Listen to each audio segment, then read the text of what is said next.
Outer Orange.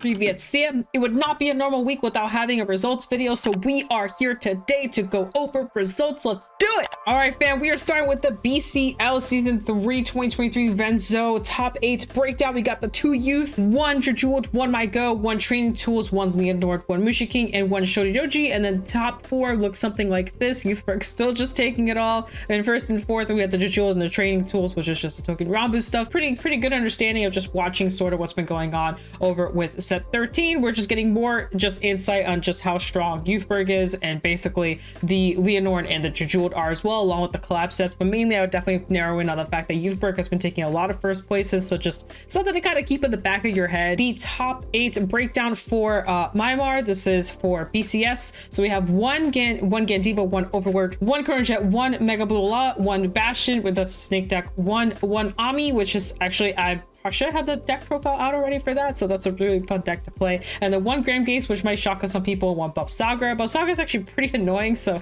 no surprise there. This is what top 4 looks like. First place taking Overlord. So Overlord took first place. Second place is the new Bastion Accords. This is with Bastion Accord in mind. It's if the Bastion Accord is officially legal, so you can play it. You don't have the Owl, but the deck's still pretty good. Third place is Gandiva, and fourth place we have Omni. We have the Omni deck. So overall, all really strong decks. It is funny to see Overlord just kind of take it all, because that deck hasn't changed much at all. I'm gonna go ahead and take a look at the Bastion list real quick, just so you guys have an understanding what a list looks like without Owl. I actually have my own video coming out with this as well, but I thought it might just be easier to show you guys a list while we're here. So let's go ahead. So here we have the list. They are running the Maple, which is actually quite interesting. They basically just skip over the whole, calling for your top card of your deck, which makes sense. Avoiding that honestly isn't terrible. And then they are running a lot of just different grade 3s here. Some you draw off of. The running 4 of this guy. This guy's actually pretty good. It's kind of pricey, but he's a good card because you keep looking at top card. You can put it into soul and stuff like that. Obviously running Bastion Accord because it's pretty nuts in here, and then obviously having the regular Bastion as well. Keep in mind you kind of need Bastions in order to keep using the effect, but once you ride Bastion Accord you're kind of stuck on him, so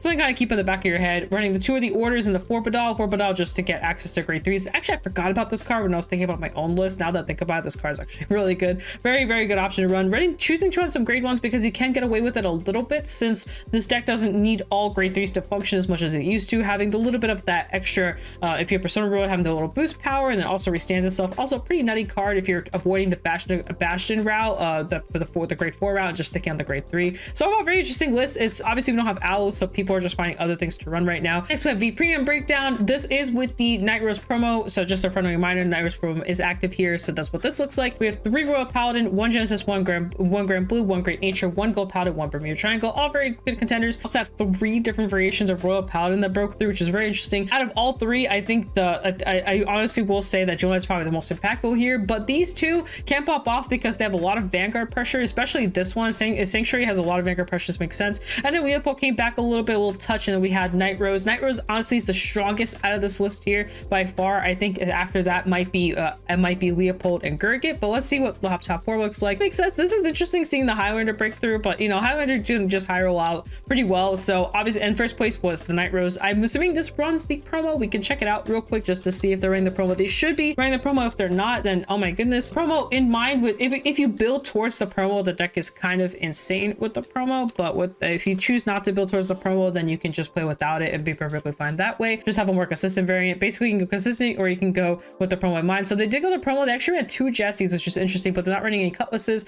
and then they have a little bit of Navigators. So this build isn't prioritized on the promo as heavily. They still have some consistency pieces in here that they're trying to focus on, mainly the Banshee, and just not going for the full Navigator. And they're only running oh no, they're running 4 Bone. I was about to be like, oh my gosh, where's the bone? But they're definitely running mainly the greeds and the Columbine. This is definitely a more consistent variant and less like go for the aggro of the promo here. So they're definitely more focused on just the promo being a side factor more than like the main game plan of the deck. So this one's a little different from what you guys might have seen when Charlie was playing. And then we also have the first place player who also had a little bit of a different list. But this list is definitely more focused towards just a normal Grand Blue game plan, which is perfectly fine as well. It does work. The Highlander list, and see if anything changed between variations. I wrote Lux 8, but I was supposed to write Lux 9. It's kind of, I don't know what this is. Oh, what is this supposed to be?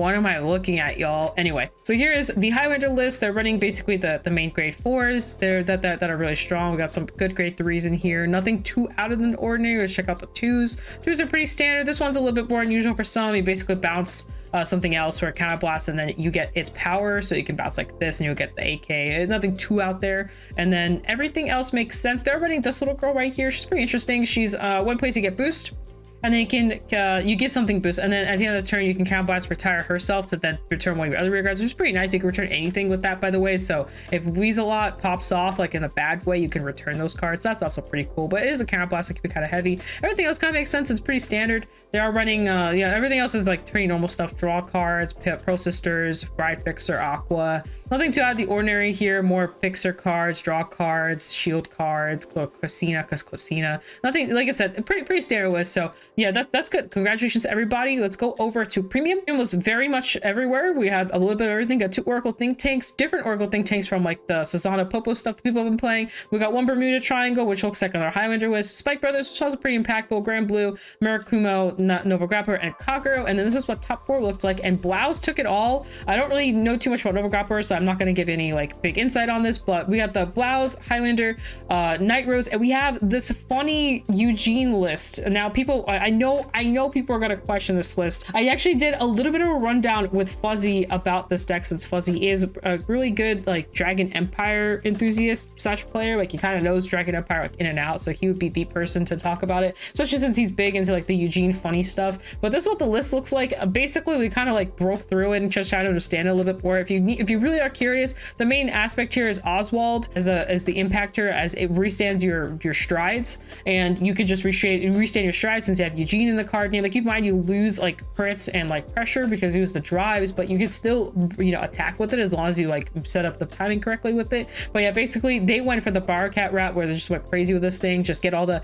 extra drives, extra everything, then go down and just restand again. You lose the crit, you use the extra drives, but you still attack. You still have 1 drive. So I guess he just played for that. And then Best Harvest, you know, you could just board wipe and then just draw a ton of cards off of it. Have a little bit of retire and just some of the Soul Engine. I will say out of everything, this is the card that made the least sense to me. I understand the marker destroyer, but actually has to be on Vanguard Circle to destroy markers. So this one was a little weird. Rear guard, it's not too bad because it can multi-attack. I mean, you can attack and have some power. You can soul charge to kind of feel your soul back. But definitely probably, in my opinion, this is the weirdest card out of the list. There's some other cards you might think is weird, but this one was definitely up there for me personally. So, but overall, still really good, really funny list to see. I just kind of want to showcase it. Look at the Grand Blue list real quick. I always get curious at what people are cooking with Grand Blue. So this is what the Grand Blue list looks like. So pretty standard. It's going towards the Night Rose build that got a little touch of, you know, all the extra little goodies like the Hanali with the Cannoneer combo, and then we have some old good stuff to find our Night Rose, our finisher target. This one isn't running the promo. This is interesting, seeing double Night Storm. Actually, that's not a very common play. A lot of people do that in case they lose their Night Storm, so I kind of get it, but also it's very interesting to see that. Usually you want to set up that way if there's like something you're really scared of, and I guess they were definitely scared of something, so they got the second copy of Night Storm in there to have combo. Otherwise, everything else is pretty normal. They are running only 2 Bad Bounty. I would say this should probably be 3, but otherwise everything else kind of makes sense to me. I value Bad Bounty personally too much, even into matchups like Ghidorah. I just think you just need to go into Bad Bounty, but that's just me. We also got the Vietnam standings. This is also a lot of Anj on this side, and we got the Duke. We got my boy Duke, and we got one little, I'm a little confused. I think we're missing Narukami on the list, but it's okay. It's very funny to see MFD show up now because it's actually been low-key like a thing for a while. Like it's all low-key been a deck for a while, but I guess because mains were just so impactful that MFD is here. But otherwise, we just got a bunch of Anj lists. I think we saw some Twitter people post about them. So just Anj being Anj. The deck hasn't changed too much, but I will say once that promo drop, this deck is gonna get even stronger. So if you think you're seeing results now, give it a couple weeks and you're about to see even more results. This deck is gonna get even better. The premium has a bunch of Narukami, and then we also had a little bit of a Flagburger Colony going on here, and then we have some witches, some Night Rose, and some Shiranui. Again, this side really went on the bugs route. People were just saying how like bugs like just lowered on tops, and here we are, just went back up again. And I believe this one got first place. Yes, we had a first place Flag Colony list. So basically, it's just Flagburg with all the multi-attacking under the, you know, My Senior Opponent's Vanguard and Ghidorah good stuff. And then we had the Narukami, we had the Shiranui. Shiranui's still an insanely good deck, and we had the Popo finisher with the witches down here. So overall, just you know, pretty good decks. I think this one might be a little bit more weird for some folks, especially so it's witches being witches, Shiranui just being good. The Narcomi's been top for a while. A Vietnam standard. So standard had 2 Gandiva, 2 Orphis. Orphis is legal now. 1 Greedon, 1 Ava, 1 the Minerva, and 1 Jet. And then this converted over to a bunch of Gandiva, a bunch of Orphis. We'll say Orphis is pretty nutty now. It's really strong, but I do think that board presence is pretty rough. I do think it struggles into this kind of matchup, but the thing about it is Gandiva will keep scaling, but Orphis scales best when it has a board. So if it starts losing its board, it'll start scaling a lot slower, and also it can brick a lot easier. I will say both these decks brick in like a similar fashion of they're just not drawing to their correct cards. I think this deck can unbrick a little bit faster, but its endgame isn't as impactful as this one. We got Spain, we got 2 Minerva, 1 Ballista, 1 Greedon, 1 Zorga, 1 Phantom Blaster, 1 Jeweled, and 1 Claudine. Claudine is definitely the underdog here. A lot of people don't really play Claudine that much. There's definitely been people trying it out and stuff like that. The deck can be built in so many different ways. I will say the deck's a little bit more on the tier 2 side than like the deck's good, don't get me wrong. Triple drive on first ride is pretty insane, but it can kind of slow. There are some times where it kind of can be a little risky to take as your hand isn't that great, and you kind of need to really you have to rely on it's very peaceful line sometimes. This is what first, second, third, fourth looks like. Overall really good, all really good decks. The Jejuled is still Jejuled, even masked. It's still just, you know, minusing your opponent and not being able to guard. Everything asks for a perfect guard, but PPL apparently took it all. PPL, like I said, is really good. It can pop off like crazy. The crit pressure gets really insane. It can choke out people out of like counter blasts.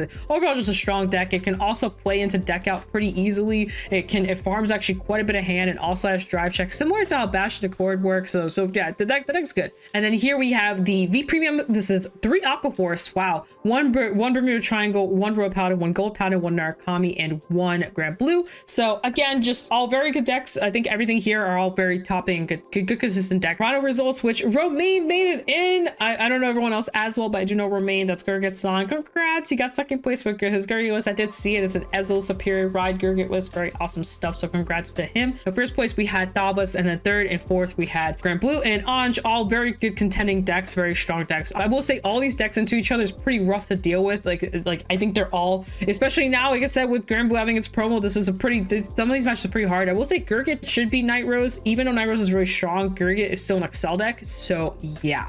And then Anj being in fourth is pretty surprising. I feel like that should be the one that should be higher up, but again, I think now with Night Rose with the promo, before Anj doesn't have the promo yet, so I think Night Rose beats Anj right now. And Davos still somehow taking it all, even through everything. It just doesn't matter sometimes. Davos beat Davos. Premium screen looks like we had 3 Link Choker, 1 Spikes, 1 Nubatama, 1 Neo Nectar, 1 Gear Chronicle, and 1 Bermuda Triangle. This is the Eve deck again, and Steam Maze, this is just with the old stuff, but with a touch of Jet, you probably usually. And then this is what top 4 looks like. Neo Nectar taking it all with Katrina. Second place was Spikes, but still pretty annoying deck. There's the Shiranui. I'm really happy to see more Shiranui decks are starting to pop up. This really shows that the deck is actually really good. A lot of people were really questioning when I was saying that this deck's strong, but now maybe with more results coming in, people are starting to understand the strength of the deck. So I'm really happy to see it showing results. And fourth place we had Eve. Sadly, that deck is good, but you know, it has its moments. You need to really prepare that loop really well. So sadly, it did probably make it in. Maybe they died too quickly, or maybe Nubatama just stopped their stuff. I don't know. Nubatama does have a way of stopping the loop a little bit, but it's very specific timing. So I'm not too sure. It just depends on the list and stuff like that. But that's that. Overall, some really fun and awesome results. Honestly, I've been really enjoying. I think I say this every time, but recently, the last